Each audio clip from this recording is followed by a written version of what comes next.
Good, good, good morning. Good, good, good morning. Good, good, good morning. Gonna be a great day.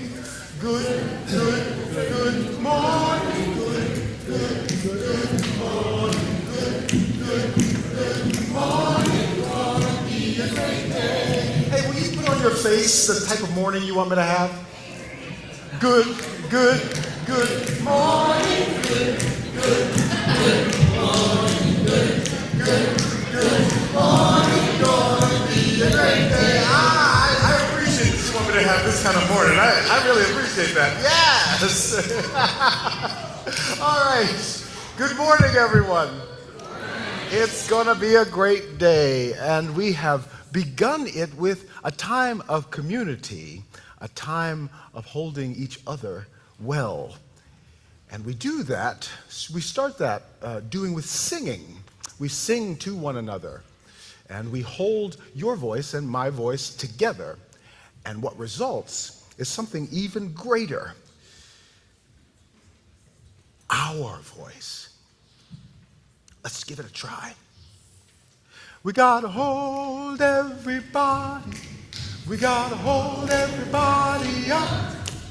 We gotta hold everybody. We gotta hold everybody up. Hold everybody up. Hold everybody up. Hold everybody up. Hold everybody up.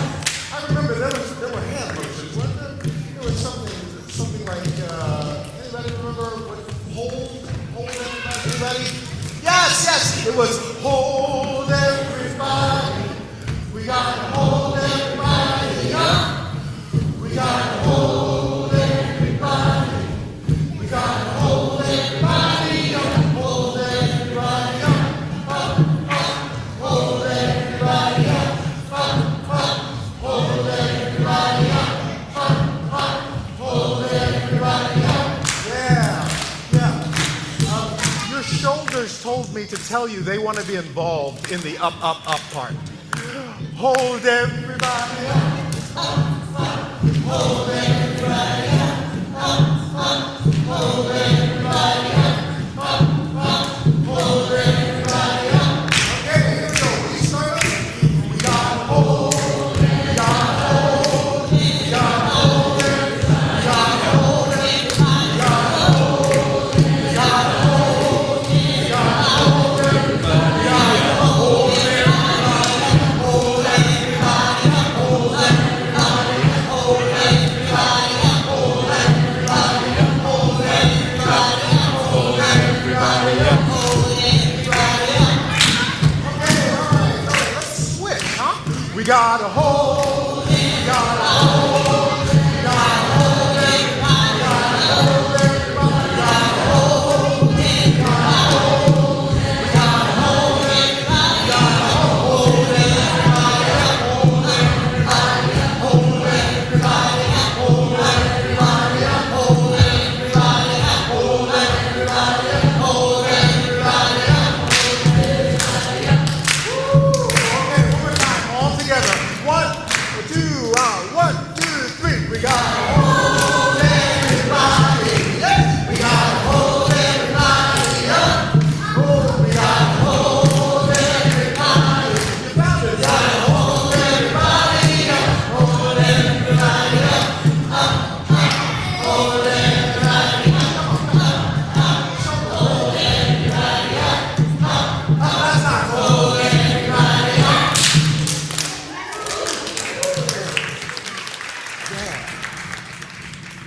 Welcome, everyone. Welcome to First Universalist Church of Minneapolis. Welcome to this time of community. Everyone. We hope you will feel welcome here because we do truly mean you to feel welcome here, whether it is your first time or you've lost count for how many times you've entered into this space. It takes a little trust, at least, some risk, at least, to enter into the doors of a community that you know, let alone one that you don't. So we thank you for coming. We thank you for returning. We thank you for spending time weaving a little community together. We believe that this has something to do with how the world lights on fire for love and justice and liberation. We do. And I'm pretty sure we're right.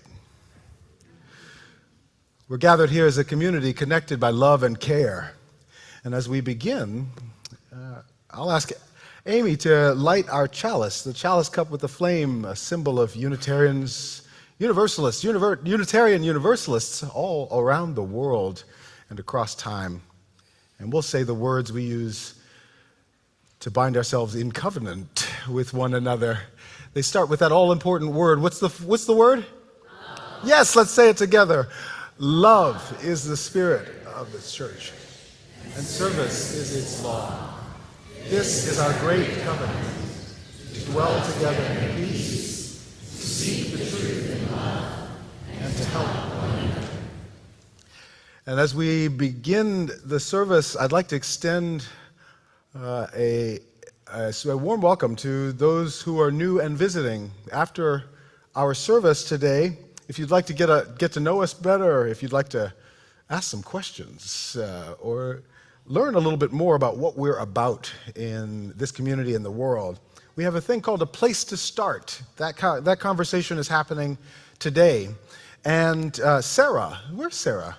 Hi, Sarah. Sarah's in back, but Sarah will be up front at the end of the service to guide you to the chancel room where we'll have conversation to help you get connected and do a little investigating to see if this is the community that is right for you. We hope the answer is yes. And I invite you, no matter who you are, all of you to join me in a practice now. I need it more than most because I just had some coffee. To breathe together. Breathe with me. Let's take a few slow breaths to center our minds, to open our hearts. Let the first breath be to release perhaps the worries, the busy thoughts. I assure you they will be there to pick up later on. But for now, release. Our second breath, let's open ourselves up to the people around us. Remembering that being together here is a way that we care for one another.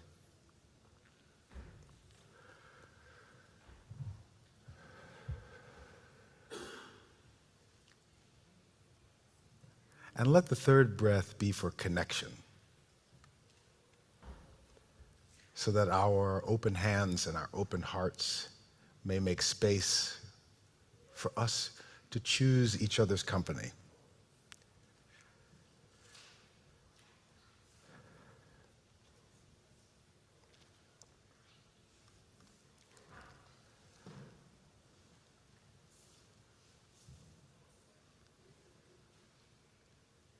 Many of us are more presently here now.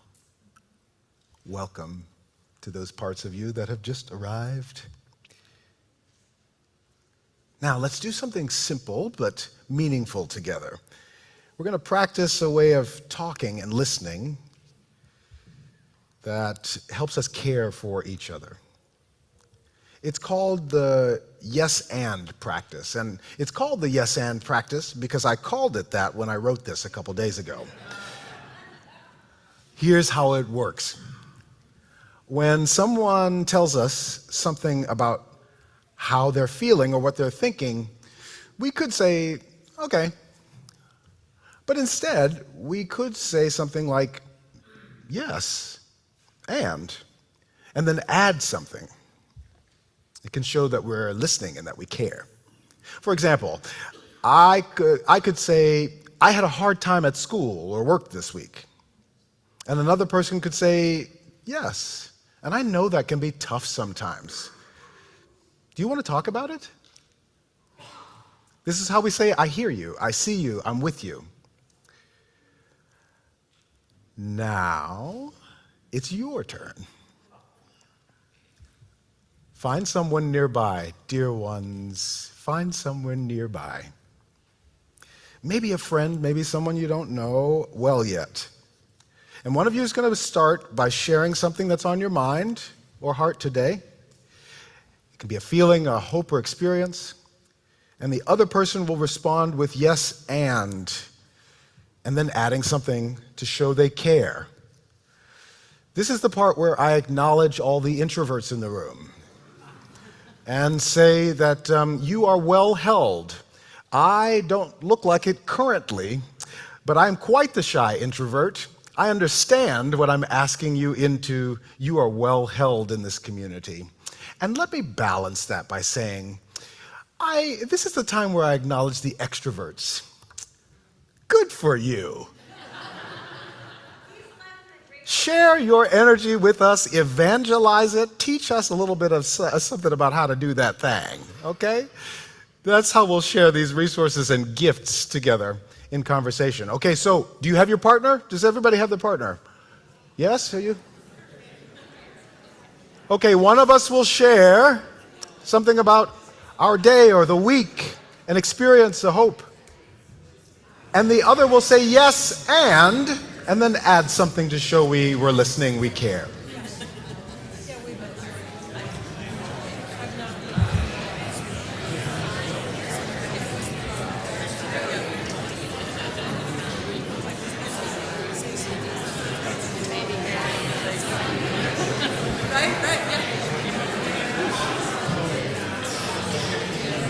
And then we'll switch.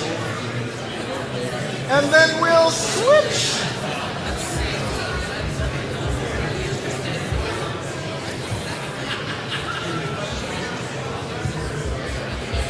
Theoretically, we will switch. Yep.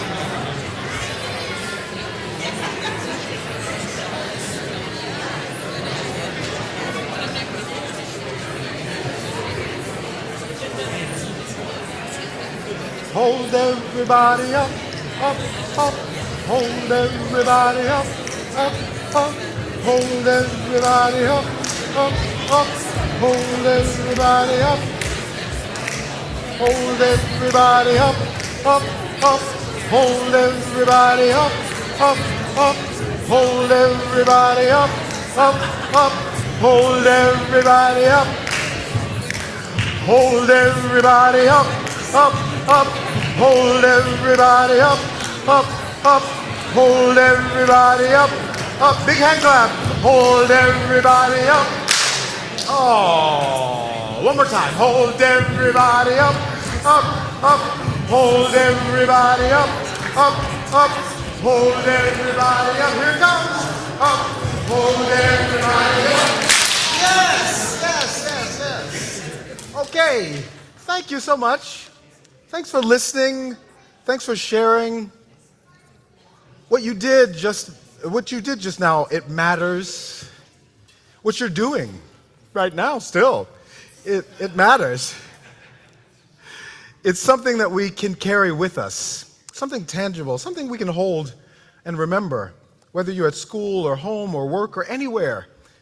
Listening and adding something to show you care is how we are good friends. It's how we're good neighbors, and it's how we are part of a community, even when we're apart. Care doesn't have to be a big thing. It often starts with small moments like these. You can be the light in someone's day because you dared to start a conversation. And as we leave this place, carry this with you. Let's remember that we give care and we also receive it. Both are important. No matter how young or old, no matter how new or not, whoever we are, care is given and received, and that is the balance that makes community work. So now it's time to take this flame that has held our love and witnessed our conversations and the sparks we kindle here. They're going to the classroom now, and someone is bearing the lantern. Who's bearing the lantern? Yes, welcome. The lantern is here.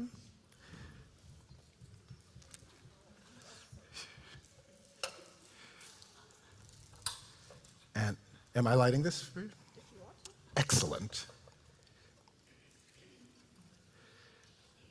The flame that we light doesn't just stay in one place. Love is the spirit of this church, and service is its law. That goes everywhere we go.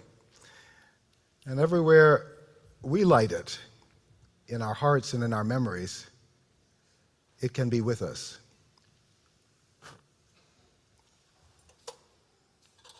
May it go with you, young ones. May it go with us all. Thank you.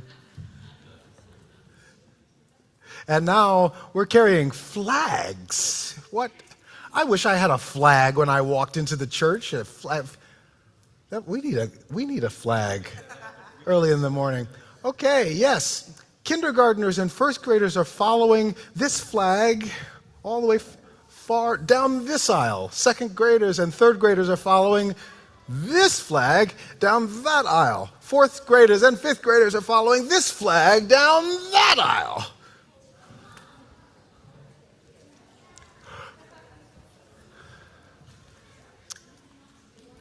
While the lantern's traveling to the classrooms, who's got a song that has light in it? This little light of mine, I'm gonna let it shine. This little light of mine, I'm gonna let it shine. This little light of mine, I'm gonna let it shine, let it shine, let it shine, let it shine. All right, who's got another one? What's that? All around the world. Oh, same song, yeah. All around the world, yeah. I'm gonna let it shine. All around the world, I'm gonna let it shine. Oh, all around the world, I'm gonna let it shine. Let it shine, let it shine, let it shine. How about one more? Either a song with light. What we do? Come on, baby, light my fire. Yeah, okay. No, okay, you can't just leave me to sing it alone. 3, 4, come on, baby. Actually, that's all I know to the song. Yeah, that's, come on, baby, light my fire. You know any more of it? All right, we're bringing the mic to you next week. What's that? You got it? Oh, okay, yes. Bam, yes.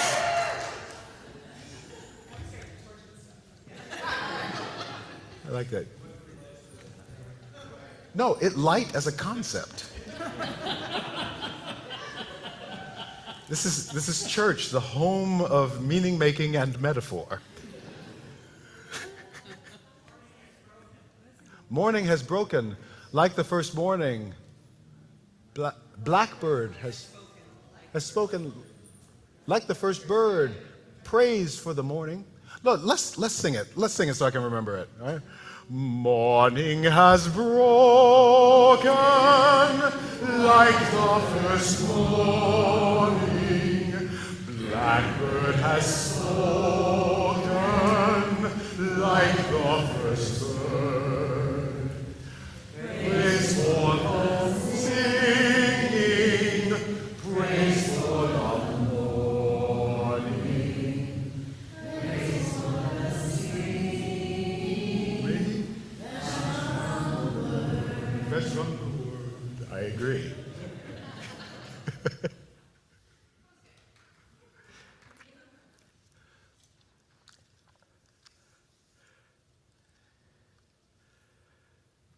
There is a particular face, an expression that comes onto the face of any human you sing to for long enough.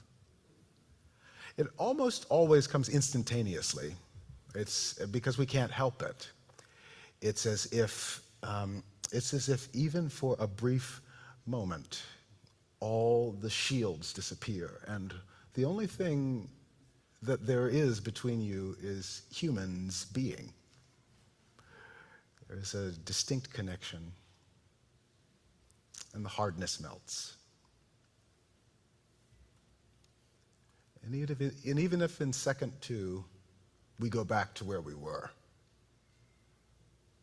there is that brief second that is more than a miracle. Let me give you this gift. I commission you to smile at someone in a grocery store and say, "Morning has broken." Bam. In the grocery store, though. We don't sell groceries here. But if you want to open a business, this is one of the ways that we care for one another. There are human ways that don't cost any money that we are built to use to care for one another and to connect with one another and strengthen one another. Singing is one of those ways. Care is elusive. It's ever shifting. It's like a mist carried on the wind. It moves with us, shaped by who we are and where we've been. And even though there are some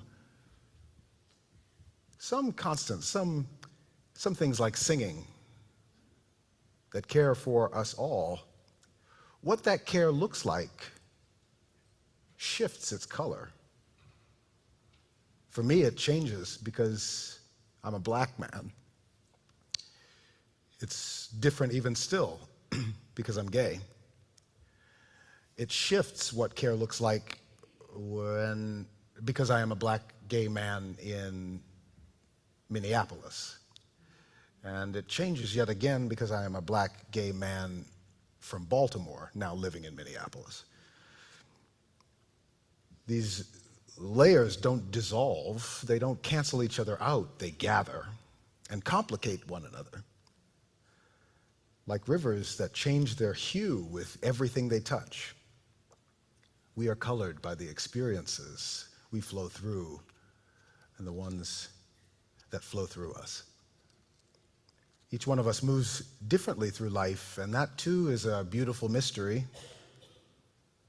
If we could truly feel the depth of that, we might never need to remind each other why we come back to church in the first place. Church has always been this place humans have built to cradle this mystery, a sanctuary where we can learn what it means to care for one another and to tend the spirit and to practice being human. Care is like the fascia that holds the body together, unseen yet vital. It knits us in ways beyond our understanding, ways that seem more than miraculous. And still we forget how much this matters. We reach for distant, towering problems while care itself begins here in the spaces closest to us. We look to save the world from climate disaster, but overlook the needs of those in Flint, across the street in the apartment complex, the needs for greeters and ushers and friends here. We stir for the noise of national headlines to trump this candidate or the next, but we go silent when our own school districts need better attendance, and our own councils need better councilmen. But love, care, they're calling from here, not far away. Love's call is coming from inside the house. Music is love. Yeah, it is. The care this world needs starts now, in this moment, in this room. Together we form the body of community. We are the ones who are standing against injustice. And what that looks like starts small. And so we pray. Prayer is a practice of care.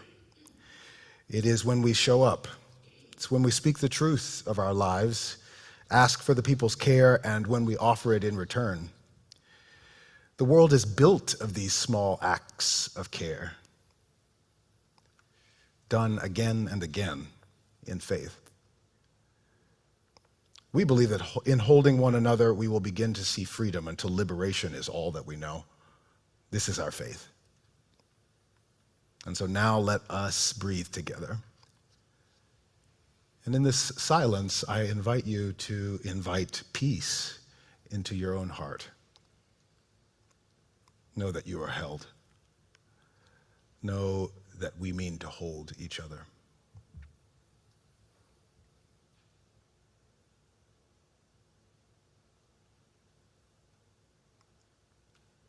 I ask for prayers for my brother has Parkinson's. He lives in Ohio. His name is Steve Fox.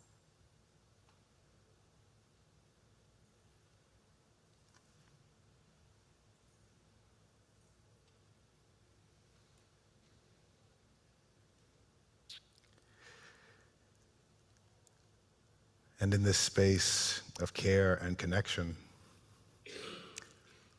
you can see that the space is already ready to receive prayer. And so let's receive even more. If you are holding fear, grief, joy, hope, all of the above, other, undecided, we welcome them now. Speak them aloud. Speak your prayer aloud. Hold your truth silently in your heart. Speak it some way, with volume or without. And as a community, we're going to respond to you to bear witness. We say these words. We say, you are not alone. We are holding it together. And we do more than that. We mean it when we say it. The circle is open, friends. What would you have us hold with you?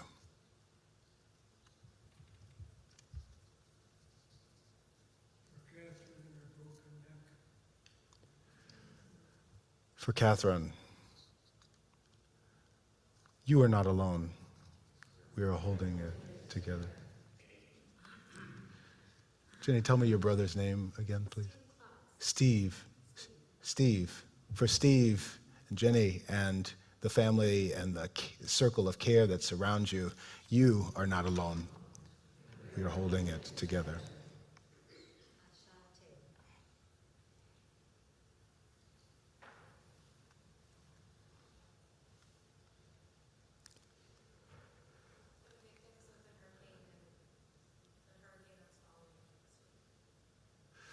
For the victims of the hurricane, for the people, for the lives near, around the hurricane that's coming next.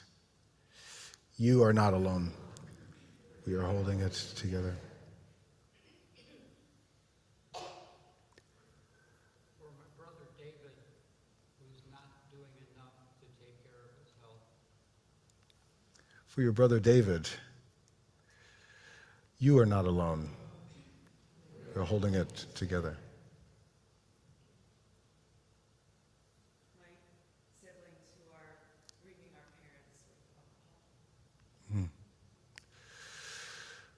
For your siblings, for you, for your circle of care, for the grief that comes so often with addiction, for the long road, we pray with you. You are not alone. We are holding it together. For Gail Hansen, who life ended last week. For Gail Hansen, for Stuart, and the circle of care that surrounds them. You are not alone. We are holding it together.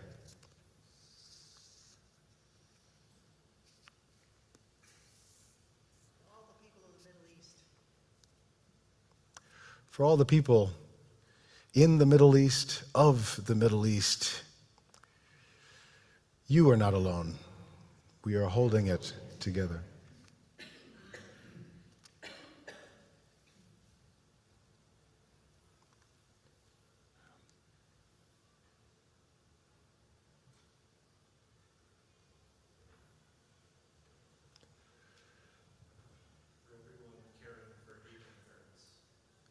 For everyone caring for aging parents, you are not alone. You're holding it together. For the parents who are aging, you are not alone. We are holding it together. For parents everywhere. For children everywhere.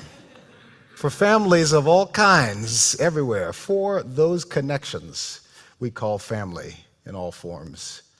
And the people who are part of them, you are not alone. We are holding it together.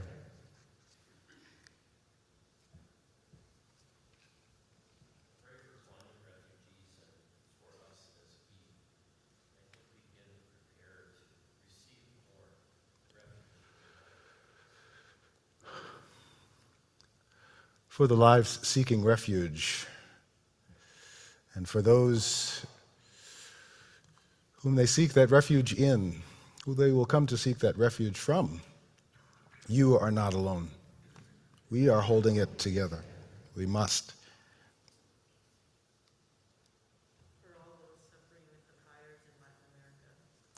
For all those suffering with the fires in Latin America, you are not alone. We are holding it together.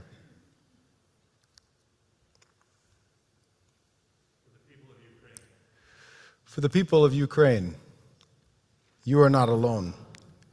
We are holding it together. For the people of Burma, which is normally at war, that's an absurdity, and everyone there suffers. For the people of Burma, for all people suffering, you are not alone. We are holding it together.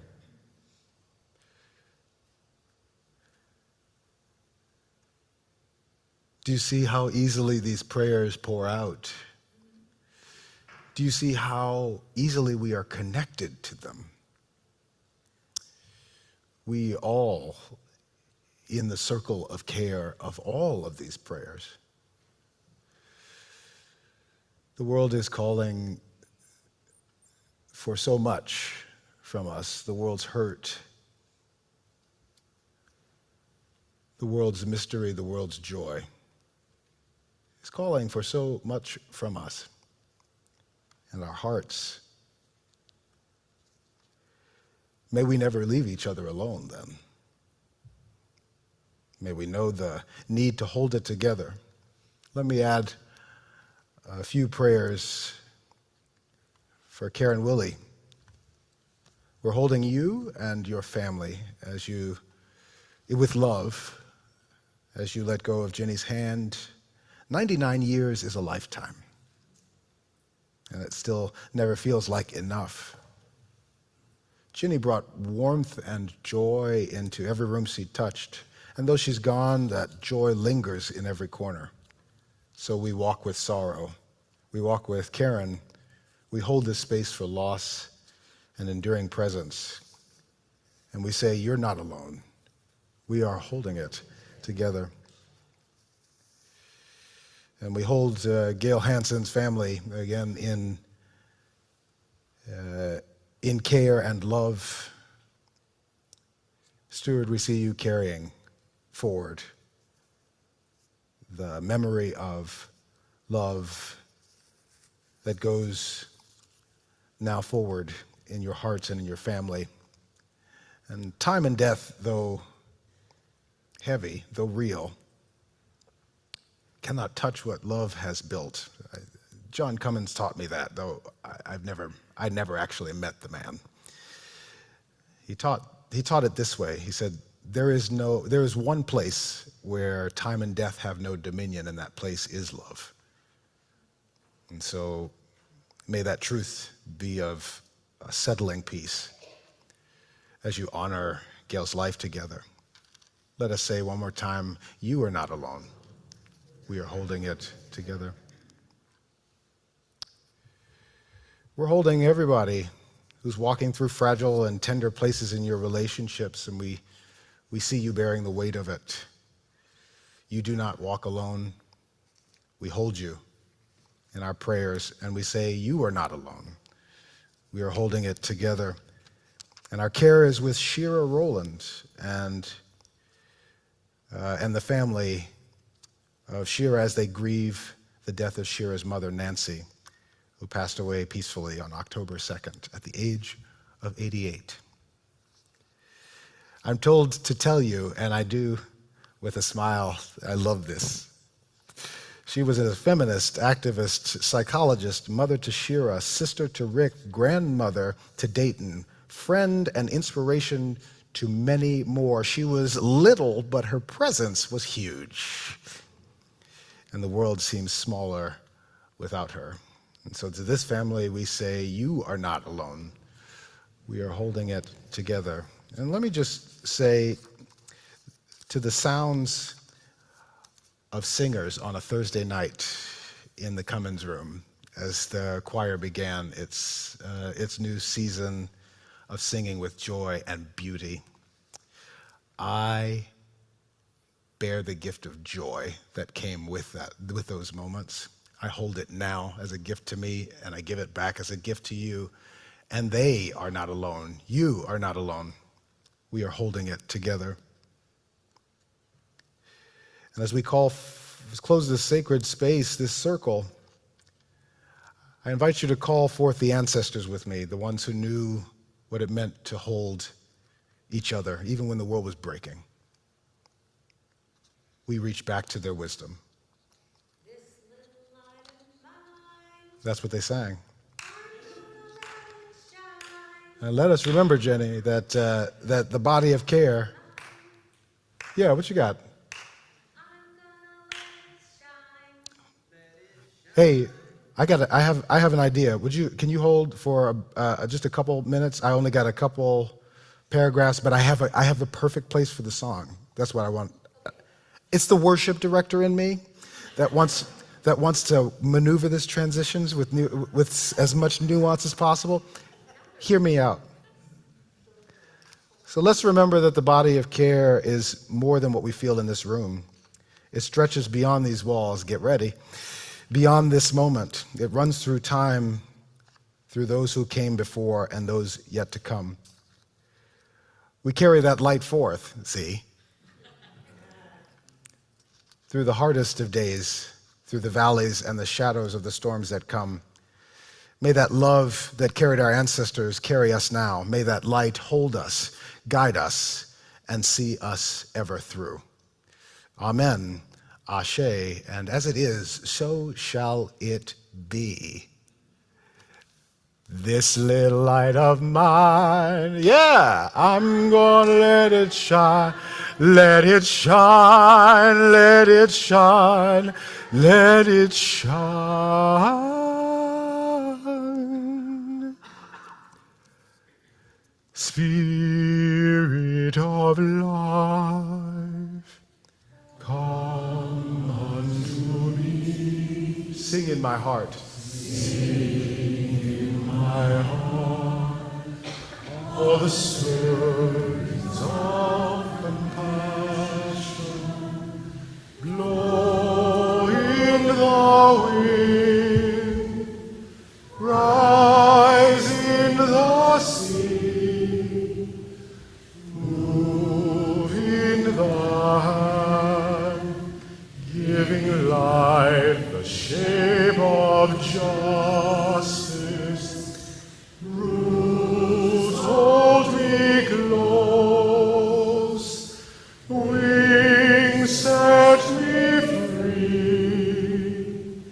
Spirit of life, come to me, come to me. Prayer isn't just what we say, y'all, it's how we live. It's how we embody the values we hold dear. And today we're called to live those values by standing with our neighbors at the Center for American Islamic Relations in Minnesota, CARE. Over the past 3 years, they've been targeted by 35 Islamophobic attacks. Threats that have shaken their community, their places of worship, and even their homes. This past June, Their advocacy director was injured while protecting their community. CARE hasn't backed down. They continue to offer legal support, advocacy, and protection for those who need it most, but they can't do this work alone. That's where we come in. Today we have the chance to stand with them, to contribute what we can, and to help ensure that they have the resources they need to keep going. And so in a moment, the ushers will come forward to receive the morning's offering, and with them comes our opportunity to pray with our hands and to answer prayers, not in the sense of saviorism and rescue, but in the sense of putting our money where our values are and standing beside those who are standing beside love and liberation. Let's remember, though, that giving alone doesn't build community. Real community is about knowing when to give and when to receive. It's understanding that we're all connected, and sometimes we're the ones who need a little help. So if today is one of those days for you, if you're feeling the weight of financial stress or making ends meet, let this community be there for you. Any one of us on the chancel can help direct you to a conversation, get that conversation started for you. We've set aside some resources to make sure that when life gets tough, no one has to carry that burden alone. This isn't charity.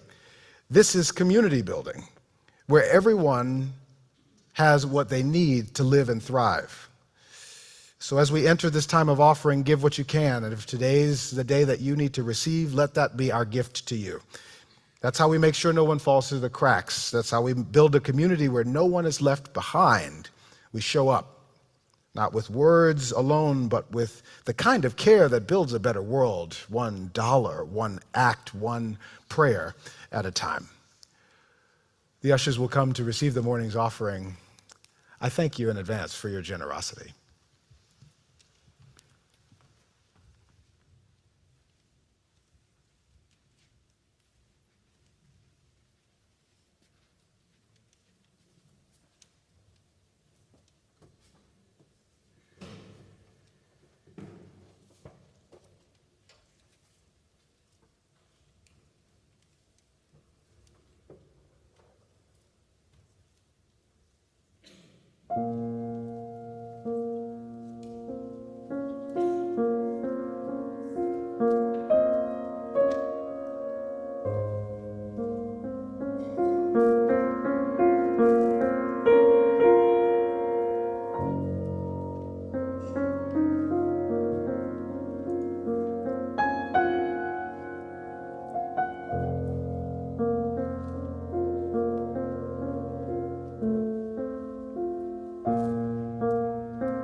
For those of us who live at the shoreline, standing upon the constant edges of decision, crucial and alone. For those of us who cannot indulge the passing dreams of choice, who love in doorways, coming and going, in the hours between dawns, looking inward and outward at once before and after, seeking a now that can breed futures like bread in our children's mouths, so their dreams will not reflect the death of ours.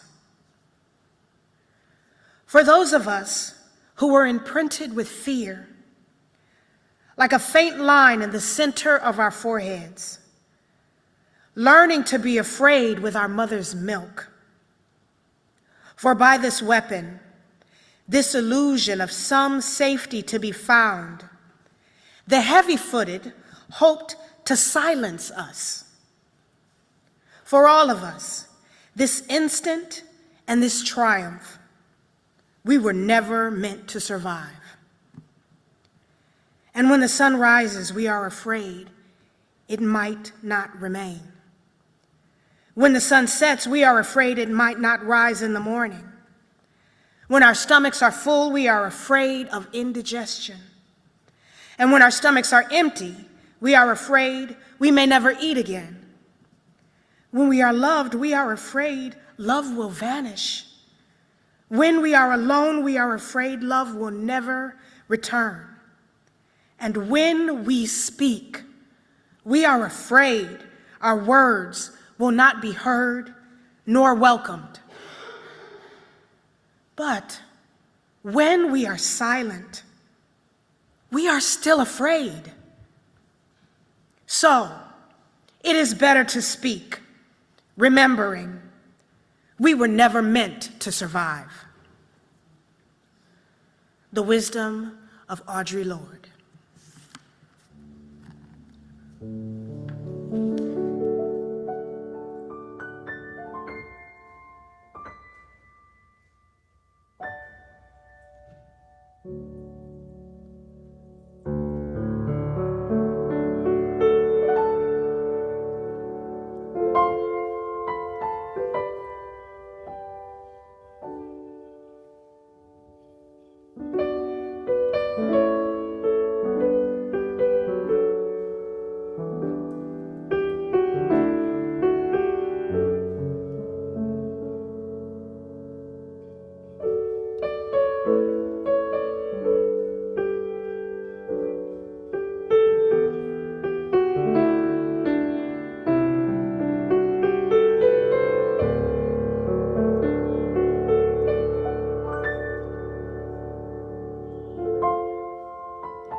Three and 6. I counted. And those were my numbers from the time I woke up this morning to the time I walked through the doors of the church many hours ago now. What are those numbers? 3 and 6. Those are the number of times that I received care and the number of times that I gave care. Here's what I want you to take from today's service. Each of us gives care, and each of us receives care. In a congregation, care is everyone's job. We can get better at giving care, and we can get better at receiving care, and this year you will be invited to do both of those things. Your homework is to be the third person. I'll explain.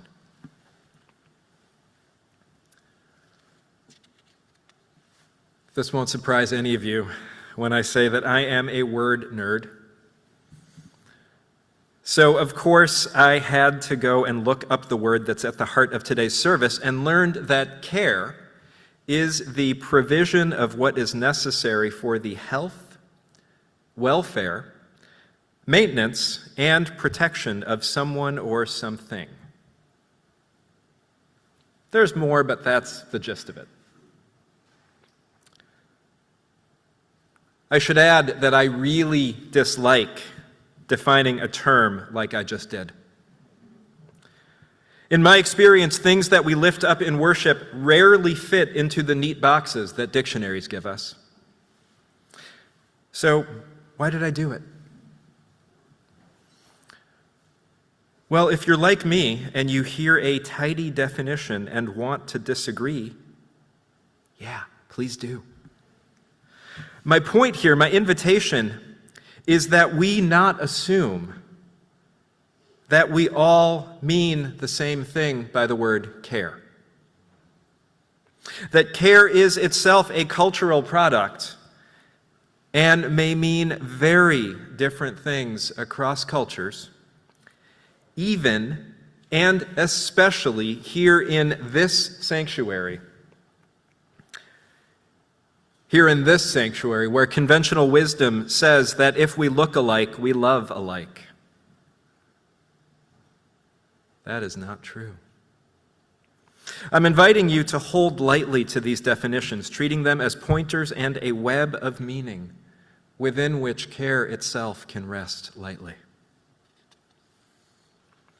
And so, congregation, how is care showing up in your life right now? Take a minute. Rest in this moment. Let your heart wander back over this last week.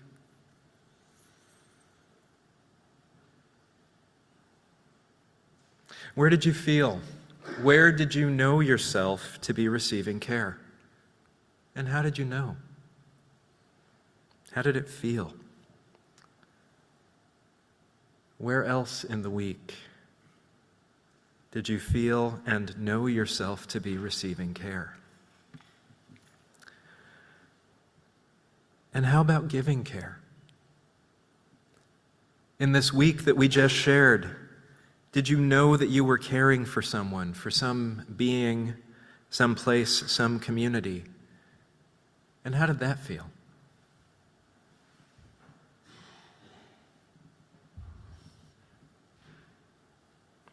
Care is at the heart of what it means to be church, and it is at the heart of the Unitarian and Universalist traditions that we are stewards of here at First Universalist. If you have been around this church for a while, you have heard me talk about lineage. Lineage in the spiritual practices that we commit to, lineage of this church, lineage of ourselves, our lives, our religious histories, lineage history of the land that we inhabit and the nation that we call home. Lineage matters to me because it is our inheritance. Lineage matters to me because we come from somewhere, sometime, and those things shape who and how we are today. None of us popped into existence independent of the past. None of what is around us today popped into existence independent of anything else. And as beings who live in time and space, it is our obligation. It is our obligation to take responsibility for our inheritance so that we can effectively shape our present and our future.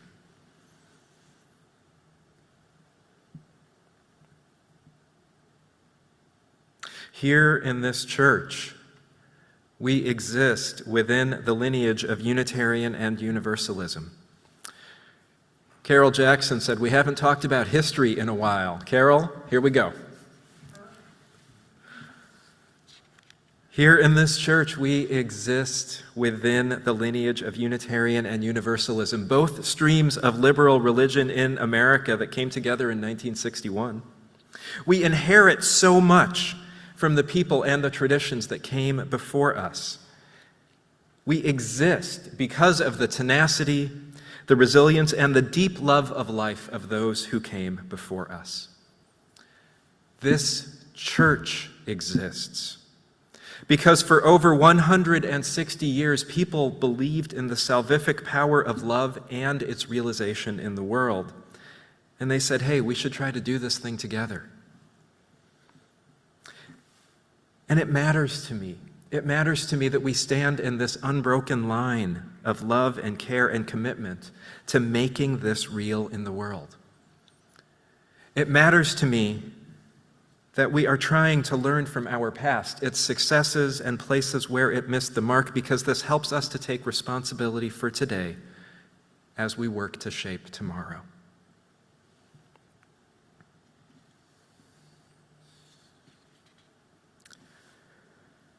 Care has been the work of the church from its very beginning. Care has been the work of the Christian church from its very beginning.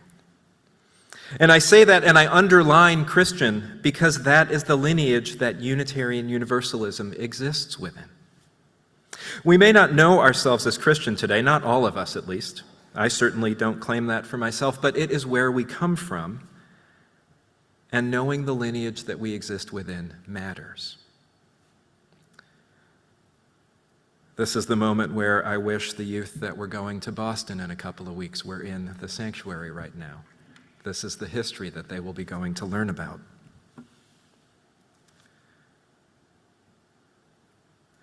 So I invite you to take responsibility for this part of our past with me.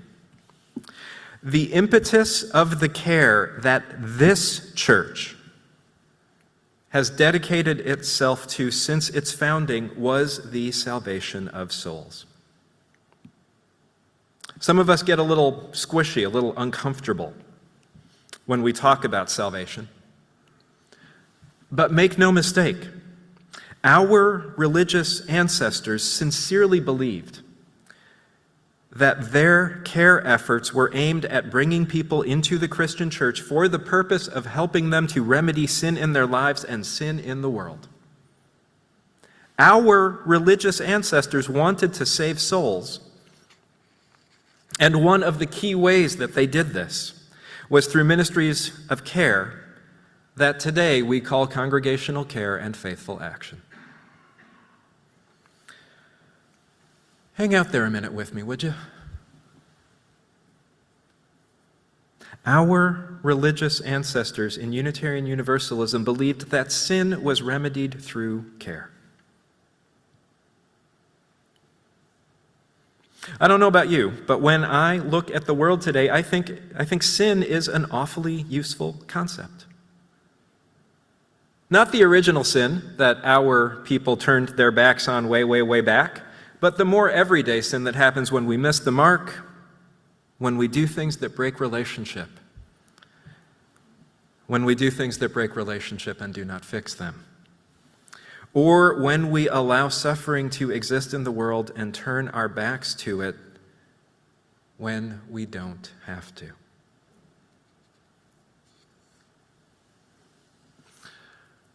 Sin mattered a lot to our religious ancestors, and I am not so arrogant as to just set down something that they intentionally carried forward and handed to the future.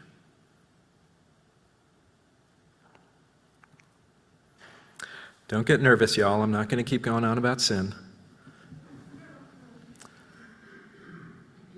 Not in this service. But if this is an idea that has some traction for you, I invite you to do this. Spend this week, spend this month wondering with me what happens in a religious tradition that abandons a theology of sin, which is to say, abandons the ability to talk about evil, to talk about missing the mark, to talk about breaking relationship. And next to that question, put this one. What's an understanding of sin that might help us to become the people that we yearn to be? What is an understanding, a way to view sin that points us toward creating the world that even now is trying to be born?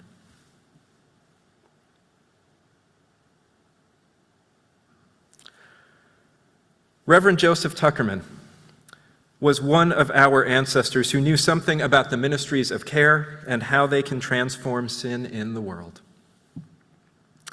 Tuckerman was a Unitarian minister in the early 1800s. He graduated from Harvard after studying theology. He and William Ellery Channing were classmates.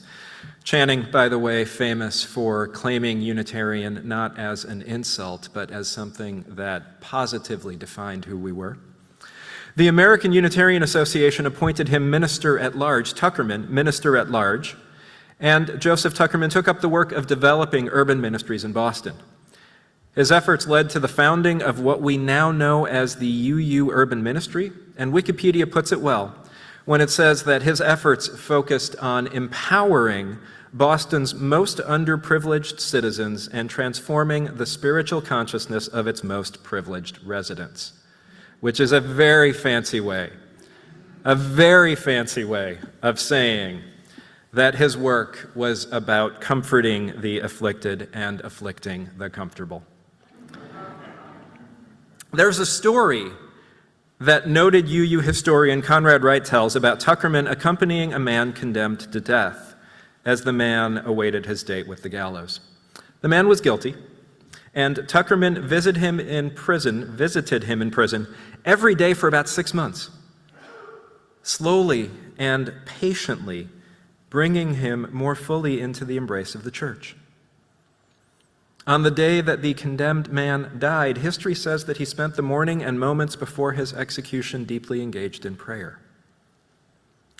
Tuckerman counted his ministry with the man a success because the condemned man did not die alone. Because the condemned man died believing that he would be reconciled with God. And here's more about Tuckerman's ministry. Here's more about this thread within our religious inheritance from the Reverend William Ellery Channing preaching on the occasion of the commemoration of Tuckerman's death and a rededication of a chapel and a broader set of ministries to poor folks in Boston. I will have you know that the sermon that I am quoting from here was 88 pages long. The sermon was 88 pages long. So get comfortable. I'm not joking. So Channing says in this sermon, talking about Tuckerman's ministries, he talks about, and this is a quote, the obligation of a city to care for and watch over the moral health of its members, and especially to watch over the moral safety and elevation of its poor and more exposed classes. Channing asks, is it not an acknowledged moral truth that we are answerable for all evil which we are able but have failed to prevent? Let me offer you that question from Channing again. Is it not an acknowledged moral truth that we are answerable for all evil which we are able, but have failed to prevent. Do you hear echoes of that old question, am I my brother's keeper? Yeah. Channing says yes. Yes, you are. Yes, we are. There is a clear ethic here that we do not exist for ourselves alone, and a clear charge to care for the world. Channing goes on to say, I know that objection will be made to this representation of duty. He says, it will be said by not a few, we have not time to take care of others. We do our part in taking care of ourselves and our families. Let every man watch over his own household, and society will be at peace. To which Channing replies, I reply first, this defense is not founded in truth. Very few can honestly say that they have no time or strength to spend beyond their families. How much time, how much thought, wealth, strength is wasted, absolutely wasted, by a large proportion of every people. William Ellery Channing wrote those words long before the invention of these things. Let me read that to you again. How much thought, how much wealth, how much strength is wasted, absolutely wasted by a large proportion of every people? He asks, were the will equal to the power? Were there a fraternal concern for the falling and fallen members of the community? What an amount of energy would be spent in redeeming society from its terrible evil without the slightest diminution of exertion at home. He goes on and on and on and on for 88 pages. But his point is clear. Channing is calling us to care. He is saying that care is everyone's job, that none of us is exempt from caring for those around us. And so I wonder what that might look like for you.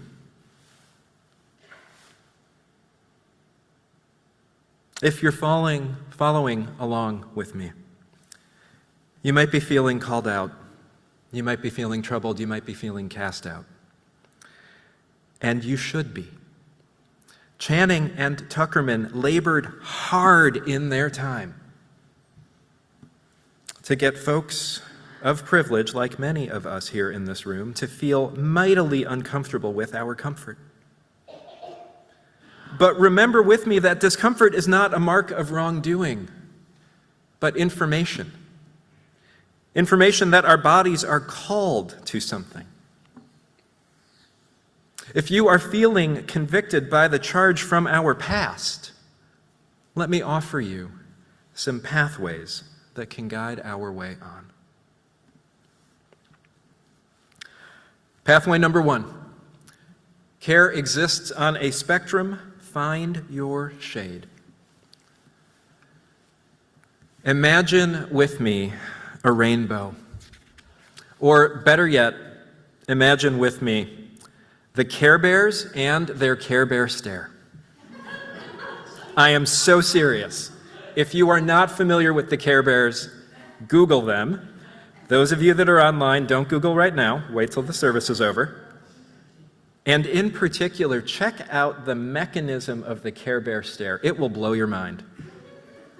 I guarantee you will see it in a future sermon.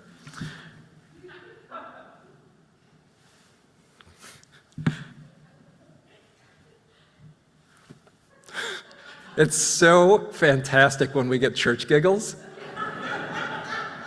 It's almost better than church crying. Actually, it is better than church crying.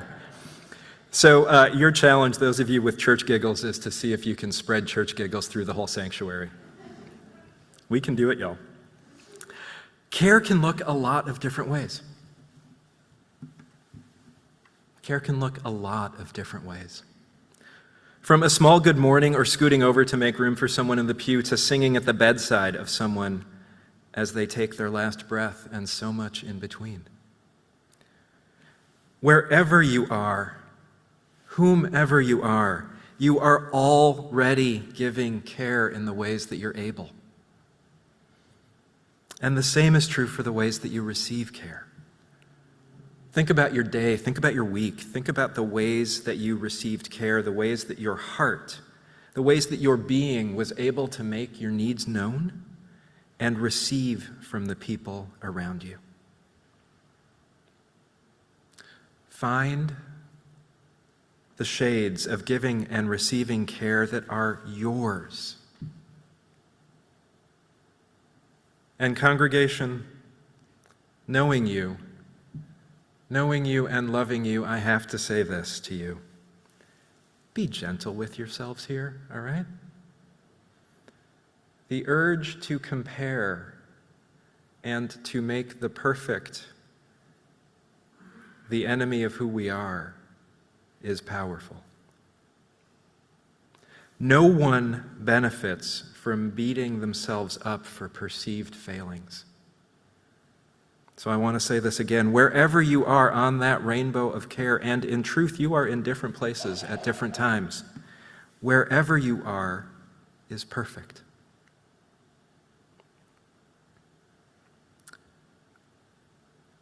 Pathway number 2. Wherever you are is perfect and could use some improvement. Suzuki Roshi said, each of you is perfect just as you are, and you could use some improvement. This week, some more homework. This week, find someone who knows you well and have a conversation with them. Ask them how you could use some growing in the spiritual disciplines of receiving and giving care, and do not argue with what they tell you. Just take it in. Receive their feedback as a gift and an act of care. And folks, if you choose this homework assignment, this is your roadmap, all right? This is your roadmap for the year ahead. Over the course of the coming year, I and others in the congregation will be offering workshops and book groups designed to help us all grow our capacity to give and receive care. Use your roadmap. Intentionally seek out opportunities to build your skills. We all know how to give and receive care, and we could all use some improvement. And finally, pathway number 3. Be the third. My friend Susan Raffo is currently walking across the country, as you do. In a recent update, Raffo shared this. I love when I walk through a town or an area where it seems like everyone is raising some kind of food, although it is rare. It reminds me of that organizing wisdom. Being the first matters, and being the second matters. But if you really want to make change, you need to have a third. Once you have 3 of a thing, then you can start to see ripples moving out. The change can build its own momentum. So in those places where there are children playing outside or food being grown or raised in multiple yards and farms, those places likely have at least 3, so that the shift wasn't as frightening for the 4th or the 5th, and so on down the line. Be the change. Be the third. Need I say more? My invitation to all of us is when you see care happening, when you see things starting to bubble up that are about the giving and the receiving of care, whether that is in your life, your household, your community, Think about whether you can be the third. Think about what it might look like. Horrible, horrible habit of speech there. Back up.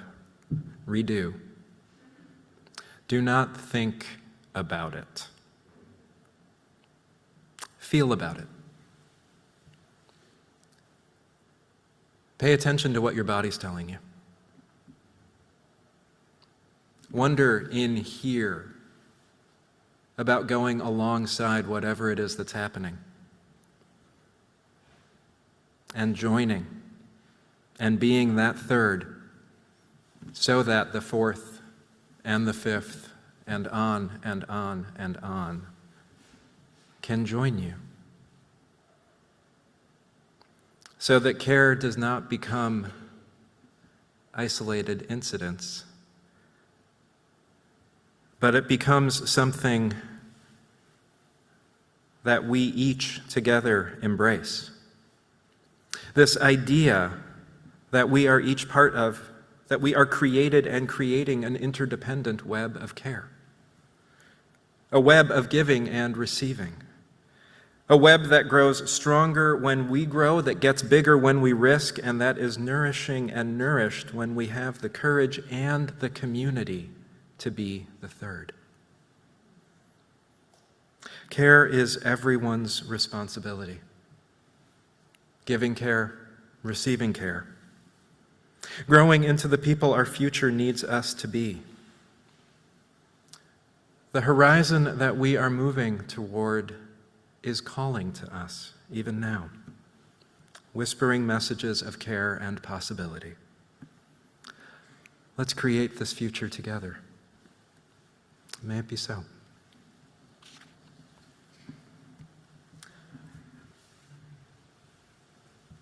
And I think it's time for us to sing together, is it not?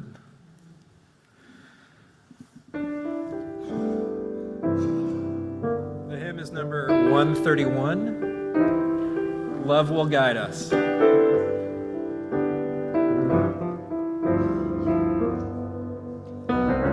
Love will guide us. Peace has tried us. Hope inside us. We'll lead the way. Find the road from greed to giving. Love will guide us. Through the hard nights. If you cannot sing like angels, if you cannot speak before thousands, you can get from deep within you. You can change the world with your love. Love will guide us. Peace has tried us. Hope inside us. We'll lead the way. On the road from greed to giving. Love will guide us. Through the hard nights.